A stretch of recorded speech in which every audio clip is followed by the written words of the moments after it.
प्रदर्शन होगा छात्रों का, पूरे राज्य से छात्र आएंगे। ये सत्याग्रह से सर्वसम्मति से निर्णय धांधली कर रहे हैं। उसके बावजूद आयोग के चेयरमैन अपने आंख को बंद कर दिया और जानबूझ करके गड़बड़ी करने के लिए अनुशंसा नहीं कर सकती है। तो ये सरकार बता दे कि मैं राज्य के युवाओं को नौकरी नहीं दे रहा हूँ, बेच रहा हूँ, और अपना रेट तय कर दे कि एपीओ का इतना रेट है बच्चों का।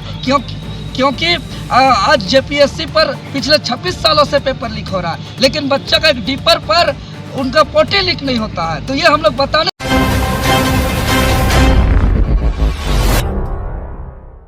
ऐसा कि आप सबों को मालूम है कि झारखंड प्रदेश का सबसे ज्वलंत मुद्दा जेपीएससी और जेएसएससी में हो रही व्याप्त भ्रष्टाचार, और इस भ्रष्टाचार को लेकर के हम लोग लगातार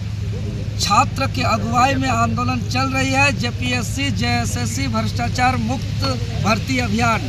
और इसके पहले चरण पर अनिश्चितकालीन सत्याग्रह राजधानी रांची के ऐतिहासिक मोरहाबादी मैदान के बापू वाटिका के समक्ष, और इस सत्याग्रह का आज तीसरा दिन है। और आज तीसरे दिनों तक सरकार हमारी मांगों को लेकर के गंभीर नहीं है। इसीलिए अब हम लोग आगामी 29 तारीख को जयपाल सिंह मुंडा स्टेडियम से अल्बर्ट एक्का चौक तक संविधान मार्च करेंगे, और पूरे राज्य के छात्र, पूरे रांची के छात्र, सभी झारखंड के युवा जेएनजी आएंगे और अपने हाथों पर संविधान की प्रस्तावना का एक कॉपी पकड़ेंगे और अल्बर्ट एक्का तक जाएंगे, और वहां पर संविधान की प्रस्तावना को पढ़ेंगे, राष्ट्रीय गान को गाएंगे, और जेपीएससी और जेएसएससी में जो व्याप्त भ्रष्टाचार है इसको पूरा खत्म करने की मांग करेंगे। पारदर्शिता के साथ साथ जवाबदेही सुनिश्चित का मांग करेंगे। इसके बाद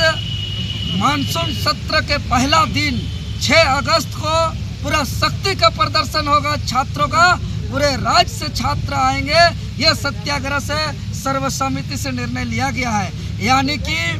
29 जुलाई और 6 अगस्त 2 दिन राजधानी रांची, झारखंड के तमाम युवा जेएनजी घर से बाहर निकल करके एक हुंकार भरेंगे। और हम लोग का मांग स्पष्ट है, 26 साल के इतिहास में एक भी ऐसा परीक्षा जेपीएससी और जेएसएससी से नहीं हुई है जिसमें विवाद न हो, जिस पर कोई आंदोलन नहीं हो, जिस पर कोई धरना प्रदर्शन न हो, जिस पर छात्र का संघर्ष न हो। इसीलिए हम लोग जेपीएससी और जेएसएससी का कंप्लीट हम लोग पूर्ण रूप से सफाई चाहते हैं। और इसको लेकर के सबसे पहले जो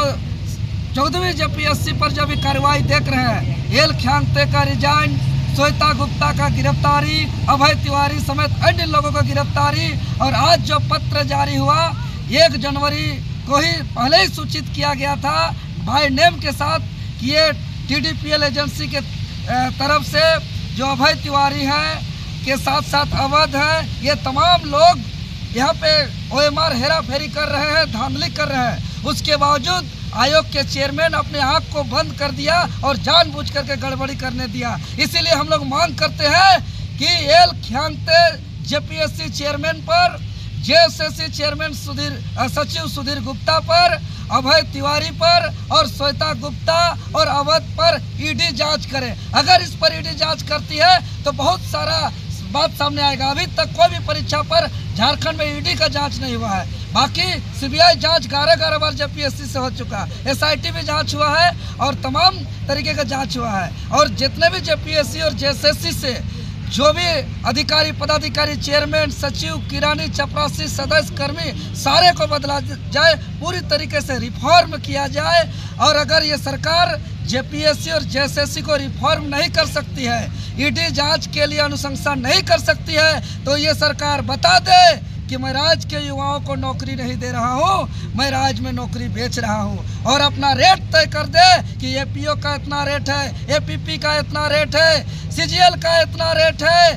एक्साइज कांस्टेबल का इतना रेट है, बीडीओ डीएसपी का इतना रेट है। अगर ये सरकार जेपीएससी जेएसएससी को रिफॉर्म भी नहीं करेंगे, ईडी जांच की अनुशंसा भी नहीं करेंगे, तो हम लोग मुख्यमंत्री से शिक्षा विभाग का इस्तीफा हम लोग लेने का काम करेंगे। और 29 तारीख से यह सत्याग्रह बड़ा रूप धारण करने जा रही है, और उस दिन से बाकी बहुत हजारों की संख्या में दिन और रात एक जगह जुट जाएंगे और सत्याग्रह को बहुत बड़ा रूप देंगे 29 तारीख से। क्या कहना कि ये शुद्ध रूप से छात्र का प्रोटेस्ट है और मैं तो तमाम जितने भी जनप्रतिनिधि हैं सिर्फ एक सभी जनप्रतिनिधि आकर के समर्थन दे, क्योंकि आज जो जेपीएससी पर कार्रवाई देख रहे हैं, चाहे चेयरमैन का रिजाइन हो, चाहे सीआईडी का जांच हो, कार्रवाई हो, गिरफ्तारी हो, इसका पहला उजागर आप लोग को मालूम होगा कि हमने पब्लिक के बीच में प्रेस कॉन्फ्रेंस के माध्यम से किया था। उसके बाद पुतला दहन किया, फिर हम लोग ने मुख्यमंत्री राज्यपाल जी से मुलाकात किया, फिर कार्रवाई शुरू हुई। और पहला लाइन मेरा यही था कि आज जो राज्य के अंदर स्थिति परिस्थिति है, अभी जो हम लोग जिस लड़ाई को जेपीएससी और जेएसएससी का करप्शन को लेकर के लड़ रहे हैं, कहीं पर भी किसी भी प्रकार का राजनीतिक लाभ को लेकर के नहीं, पूर्ण रूप से शुद्ध रूप से हम लोग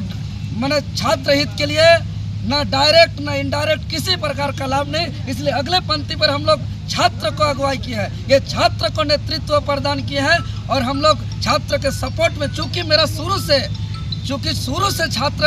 का जो भी अन्याय होता है, दर्द होता है, पीड़ा होता है, हक अधिकार का हनन होता है, तो हम शुरू से सामने से प्रत्यक्ष रूप से आंदोलन किए हैं, चाहे लाठी खाना हो, जेल जाना हो, चाहे एफआईआर लेना हो, लेकिन कभी भी अपना कदम को पीछे नहीं हटाए हैं। इसलिए छात्र बार बार रिक्वेस्ट करते हैं